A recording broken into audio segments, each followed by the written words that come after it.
5 بنا دے، یہ سب کچھ میرے اللہ کے ہاتھ میں ہے۔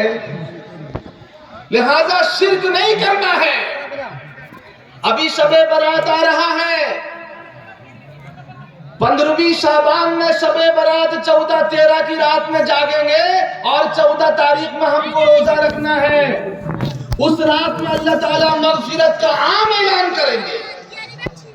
کون ہے جو گناہوں کی معافی مانگے میں اس کو معاف کر دوں، کون ہے جو روزی میں برکت مانگے میں اس کو خوب روزی دوں، کون ہے جو مصیبت میں مبتلا ہے مجھ سے عافیت مانگے میں اس کو عافیت عطا کروں۔ ابھی اعلان ہوگا، لیکن کہا کہ چند آدمی ایسے ہیں ان مبارک رات میں ان کی مغفرت نہیں ہوتی۔ نمبر 1 شرک کرنے والا، مبارک رات میں اس کی مغفرت نہیں۔ ماں باپ کو ستانے والا، مبارک رات میں اس کی مغفرت نہیں۔ شراب کا پینے والا، مبارک رات میں اس کی مغفرت نہیں۔ زنا خور زنا کرنے والا، مغفرت اس کی نہیں۔ رشوت لینے والا، مغفرت اس کی نہیں۔ عمومی اعلان ہو رہا ہے۔ لہٰذا اس مبارک رات کے آنے سے پہلے توبہ کر لو۔ اگر شرک کیے ہو تو توبہ کرو۔ ماں باپ کو ستائے ہو، جاؤ ماں باپ سے معافی مانگ لو۔ ماں بہرحال ماں ہوتی ہے، جتنا بھی اس کے اوپر ظلم و ستم ہوا ہے، اگر ایک بچہ معافی مانگتا ہے ماں کا رومتا کھڑا ہوتا ہے، دل سے لگاتی ہے، معاف کر دیتی ہے۔ انشاءاللہ ہم اس پر عمل ضرور کریں گے۔ اولاد مانگتی ہے یہ پیران پیر سے، پیروں کو یہ مناتی ہے قرمہ و کھیر سے۔ بدعت تو گھر میں رہ گئی، سنت نہیں رہی، بی فاطمہ سی اب کوئی عورت نہیں رہی۔ مردوں کے ہاتھ سے یہ پہنتی ہیں چوڑیاں، کھاتی ہے راستے میں سموسے پکوڑیاں۔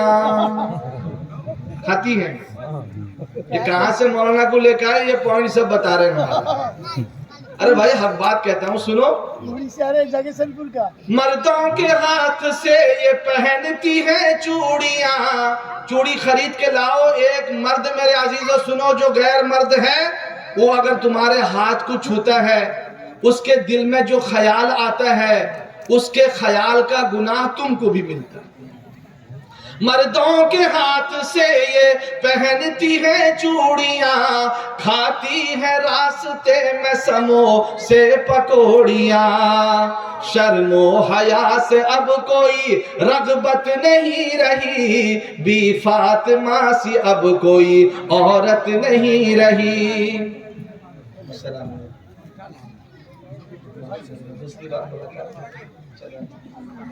دو چار مصرع رہ گئے، پورا کریں۔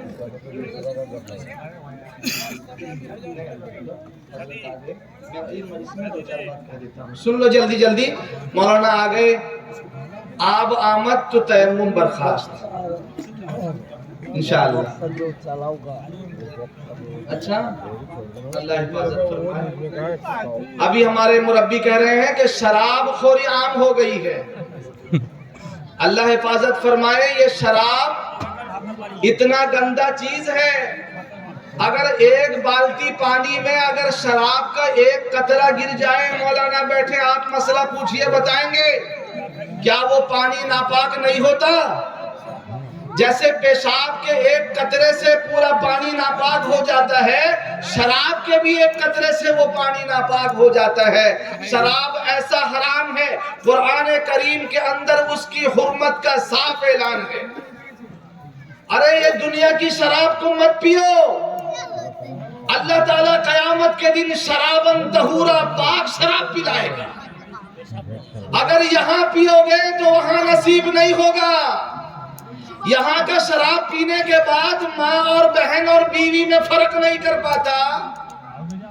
یہ تو گندا چیز ہے۔ ایک مسلمان کلمہ پڑھنے والا، نماز پڑھنے والا، تلاوت کرنے والا، ذکر کرنے والا ان گندی چیزوں کو اپنے زبان پہ کیسے لگا سکتا ہے؟ کیا یہ مسلمان کی شان ہے؟ صرف میرے دوستو جلسہ کرنے میں سے کامیاب نہیں ہوں گے۔ اگر ہم کامیاب ہونا چاہتے ہیں تو اسلام کے مکمل چیزوں پر ہمیں پورے کے پورے داخل ہونا ہوگا. اپنے اخلاق کو بھی سنوارنا ہوگا, معاملات کو بھی سنوارنا ہوگا, معاشرت کو بھی سدھارنا ہوگا. اس لیے ہمارے وہ نوجوان جو شراب پیتے ہیں, میں ان سے کہتا ہوں کان کھول کر سن لے. اگر تم جنت میں دخول چاہتے ہو, اللہ کی طرف سے معافی چاہتے ہو, مبارک رات آ رہی ہے, اس میں جہاں اللہ عام معافی کا اعلان کر رہے ہیں, حدیث پاک میں آتا ہے شب برات کے اندر اللہ تبارک تعالیٰ قبیلہ بنو کلب کی بکریوں کے بالوں کی تعداد کے برابر اللہ لوگوں کے گناہوں کو معاف کرے گا, مگر وہ آدمی جو شراب پیتا ہے اللہ تعالیٰ اس کو معاف نہیں کرے گا. اس نے اعلان کر دیا. اس لیے مبارک رات آئی ہے, توبہ کر لیں. اور حدیث پاک میں آتا ہے, سنو, التائب من الذنب کمن لا ذنب لہ, گناہوں سے توبہ کرنے والا ایسا ہے جیسا کہ اس نے گناہ کیا ہی نہیں ہے. مبارک رات آ رہی ہے, آؤ توبہ کر لو, اپنے اللہ کو راضی کر لو. وہ اللہ جو 70 ماہوں سے بھی زیادہ محبت کرنے والا ہے. ایک ماں مارتی ہے, بچہ آ کر کہتا ہے امی مجھے معاف کر دو, ماں کے پاؤں تلے پڑ جاتا ہے, ماں معاف کر دیتی ہے. جب ایک ماں کی ممتا کا یہ حال ہے, وہ اللہ جو 70 ماہوں سے زیادہ محبت کرنے والا ہے. ایک اللہ والے سے کسی نے سوال کیا کہ اللہ کن لوگوں سے زیادہ پیار کرتا ہے. وہ اللہ والے درزی تھے, کپڑا سلائی کرتے تھے.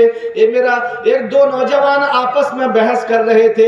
ایک کہتا تھا کہ اللہ نیک لوگوں کو زیادہ پسند کرتا ہے, دوسرا کہتا تھا کہ اللہ توبہ کرنے والوں کو زیادہ پسند کرتا ہے. آپس میں بحث ہونے لگی, دونوں جا کر اللہ والے سے کہنے لگے